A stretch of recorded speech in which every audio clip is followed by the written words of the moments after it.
So, I'm here to ask you some questions about your book, Mental Health for Kids. This book, yes.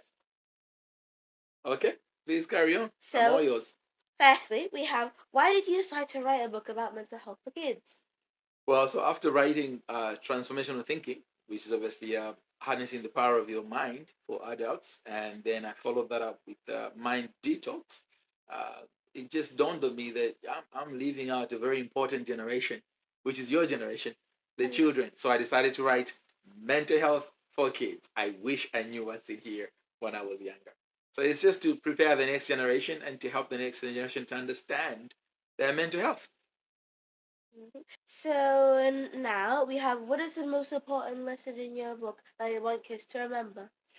Well, so with regards, obviously, everything in this book, everything is important, everything is good.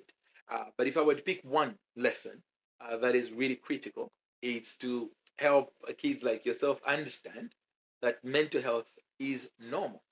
So to take out the stigma that makes you think it's something weird with it. The same way you have physical health, you also have mental health.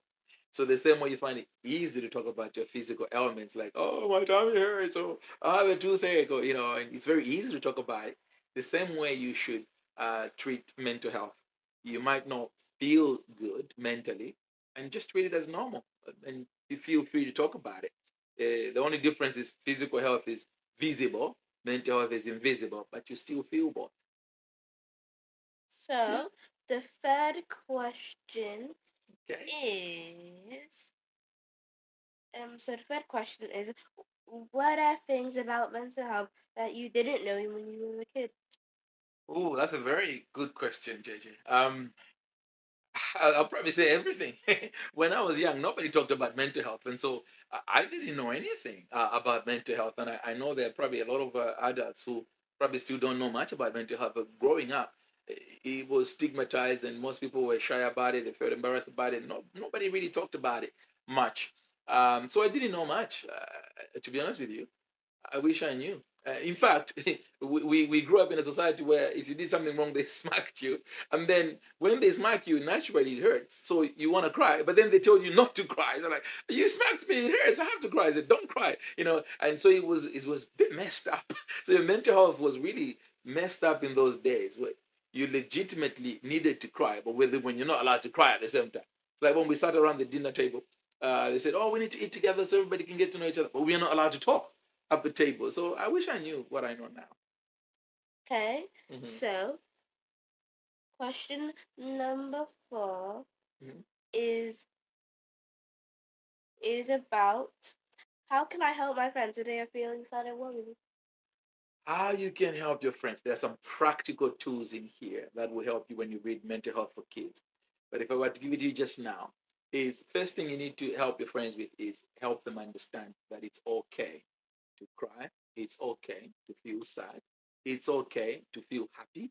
It's okay to feel excited. So all these emotions, whether they are good or bad, they are normal, and they are part of a normal mental health or mental well-being, if you like. They only become bad if they become too much. Like if you stay too sad for too long. So to help your friends, tell them there is always somebody they can trust to talk to.